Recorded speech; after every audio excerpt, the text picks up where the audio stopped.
Hello everybody, my name is JohnnyFerno and what an amazing weekend it has been. My very first trip ever to BronyCon, and goddamn was it a lot of fun. Now the first thing I quickly want to mention is something that you all probably know by now, but next year BronyCon 2019 is going to be the last one. Because of like attendance, the number of attendance that has declined. I think also like because the show is going to end, maybe has some kind of influence on it. But no matter what, the convention is going to stop next year, which means I'm going to do my darnest, do my damnest, do my bestest to be able to get there and enjoy that last glorious year of BronyCon. Now let's talk about this year, because holy damn, was it an amazing journey! I met some friends I only known from Skype, and that was amazing. I got to meet a bunch of people. Quick thing that you're all probably wondering, what about the vlogs? What about the things I've recorded? Well, I haven't really done it in any kind of system. I'm not that used to like vlogging yet, in like the traditional sense of the word, something like that. So the general thing I have done is like recording things first thing in the morning, record a bunch of random stuff during the day, and then some like final thoughts about the day in the evening. So what I'm going to do instead of the vlogs is going to be, I'm basically going to create something that I would like to call the Chronicles of BronyCon 2018, where I'm going to make chapters about certain things that happen on certain days. About that's going to be one dedicated to like where I meet people. And it's all going to be video based, no pictures. I'm going to talk about some of those here. But yeah, I didn't record a lot because I'm not used to like to the idea of this kind of thing yet, so I'm still learning. But now to talk about the things that pretty much everyone talks about when they're back from BronyCon: their loot. What did they buy? What did they get? All that good stuff. Well, first of all, I got my very first My Little Pony t-shirt! This awesome t-shirt of Luna. Which is pretty much amazing. I have never had a My Little Pony t-shirt before. I've never owned one. So it's funny, it's strange, and it's awesome to finally own one myself. So now, you have probably noticed by now, that awesomeness. An awesome Sunset Shimmer t-shirt that I bought from Keyframe. From the Rainbow Vendors, I think it was called. That was great. This may be just like my badge, right? Like this is my badge thing I have for BronyCon. But one of the actually first things I actually bought were these four incredibly adorable keychains from Soma at her booth, vendor thing. These things are freaking adorable. When I first saw them, like I had to buy them. They were like 3 of my top ponies, so yeah, I had to. Oh, and also about this badge here. There's some funny things behind that, because I was with my friend Loyalty Streak, and we were staying at the Marriott Waterfront Hotel in Baltimore, and they gave us these badges because apparently, of course, they know about the Brony convention thing, but they apparently wanted to show like their own support or something like that. I'm not sure exactly why they had these, but they gave them out to us, which was so cool. Next thing I want to show off are this adorable little thing. It's an Applejack magnet. Of course I bought some Applejack stuff. What else do you expect from me? And I don't remember the name, sorry, but I got these incredibly adorable little prints. They're so cool and so cute. What else? Oh yeah. Okay, so, one of the main reasons that I came to BronyCon this year was because of all of the community guests. People that I had admired for years and I could finally get to meet. This included things like fellow reactors. I met Blank Check, I met Apple Geek, I met Potterbrony, and I met Melee Madness. Like, those people, it was so awesome to actually see them in real life. And then it were like the analysis people. I had a brief encounter with Firebrand, but he seemed like kind of like, he was a bit like, I don't want to say like awkward, but just like he wasn't fully there, like, mentally and stuff. So I was like, okay, just quick hi and then back off, because I don't want to put too much pressure on these people. But I met him, I met Keyframe, I met Lightning Bliss, I met Silver Quill, and I briefly met Dr. Wolf as well. Just seeing these guys that I had admired for years, based on their content, was just... It was incredible. It was so good. Oh, I also met the Wilsonator. I met Midnight Sonata. And of course, I also met Firebrand's lovely assistant, Aromaru. I hope I pronounced that correctly. But then, finally, the ones I looked the most forward to meeting were the VAs. The fandom VAs. People like Lost Narrator, Scribbler, Magpie Pony, Reaver Brony, Narrator Brony, Narrator Pony. It's just...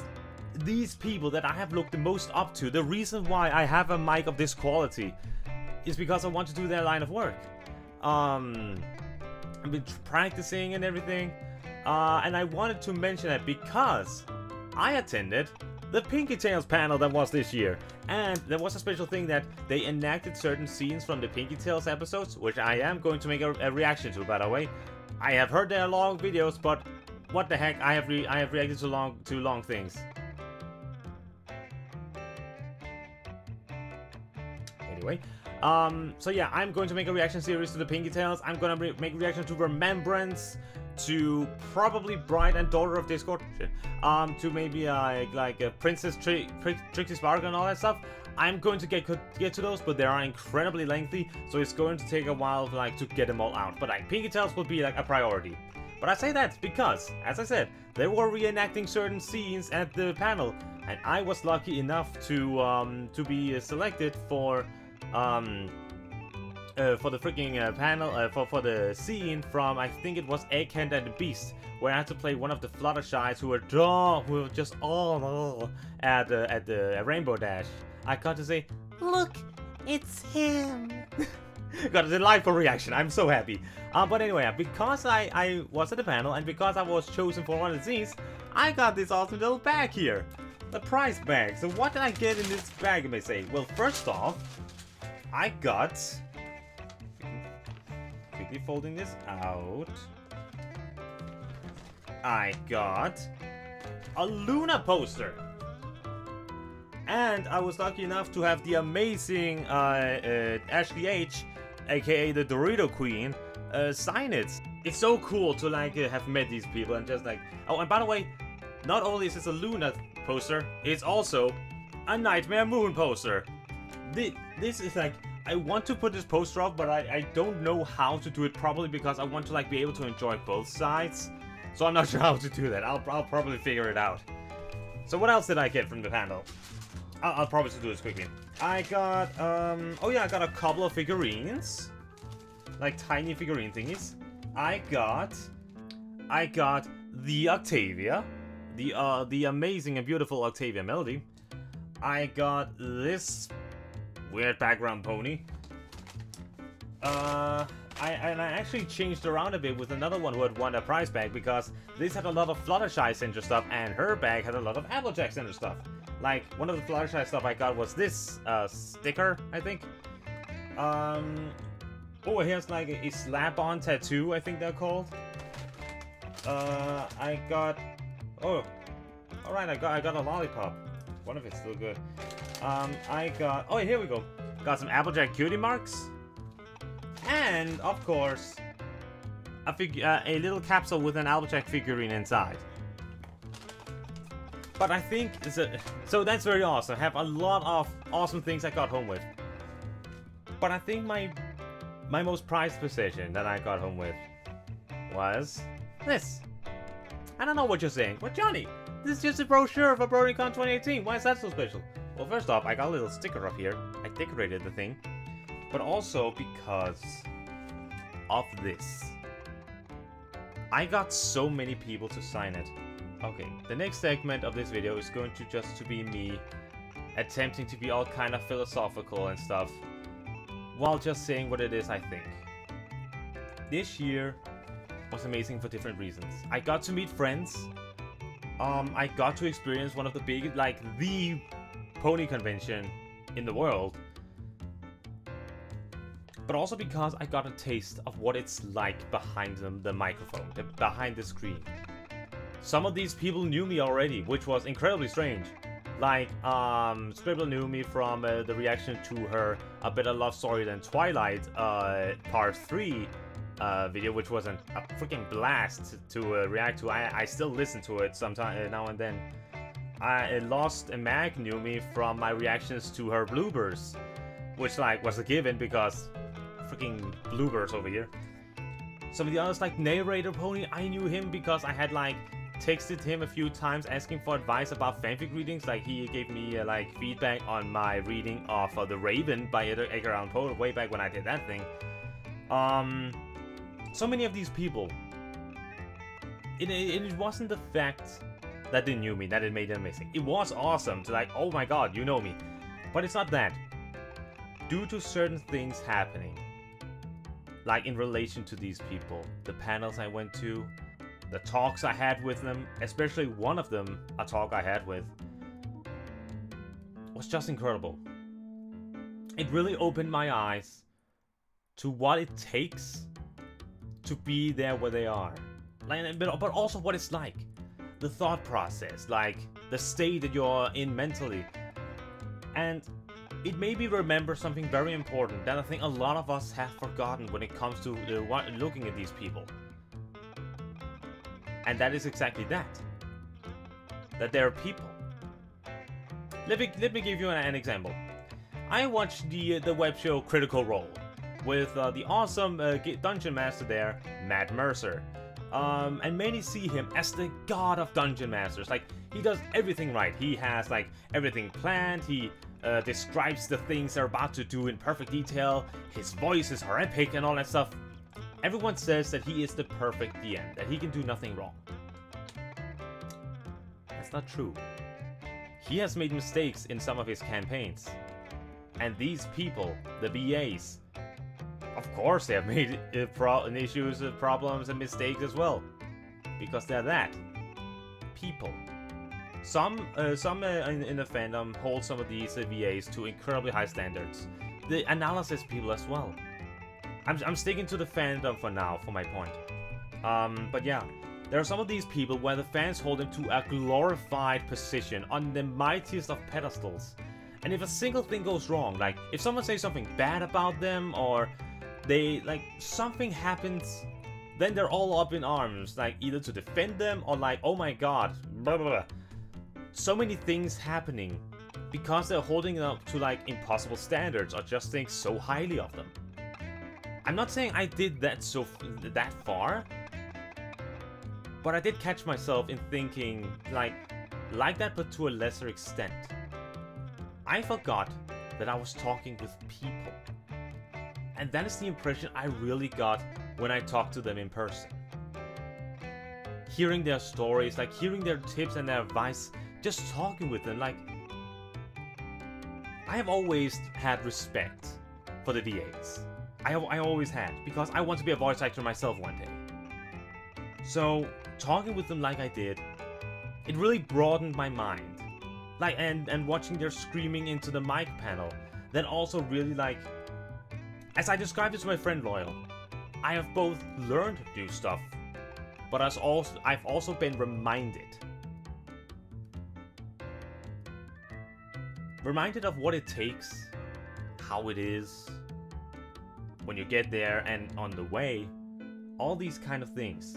The risks, the fun part, the effort, everything that goes into what those people do. So before I admired them as great VAs, I admire them as like talents that I would aim to be. I still kind of think that. But now, after experiencing all of this at BronyCon, after hearing the words they've said, the conversations I've had, I've come to recognize them and respect them as hardworking people. People who do what they do, gets into jams because of things, because of people, because of decisions. But there are people, tough as nails people, who knows what they are doing, what it takes to be there, what it takes to stay, to bear it, and all of it without wearing a stupid title of horse fame. I use that phrase from time to time, but that is purely as a joke. I think that phrase is utterly ridiculous and sometimes very stupid. Like, small confession. Back in the day, I did like think, oh, horse famous was a real thing. I really did think that. But no, it's ridiculous. It's stupid. Horse famous, it's a stupid expression. Now I just want to do my best to work and be much better to get into gear, like making schedules or something like that. But I have so much respect for now for these people. As VAs, as artists in their own right, but much, much more as purely people. Well, that went on another rant. Oh, this is my channel, what is new? Some other awesome people that I met at the fandom, at the convention. I know I'm jumping a bit from that very serious thing, but I just wanted to quickly mention something else amazing that happened. I met you guys. That is maybe one of the most surreal things that's ever happened to me. Like, people recognized me. You guys who wanted to take pictures with me.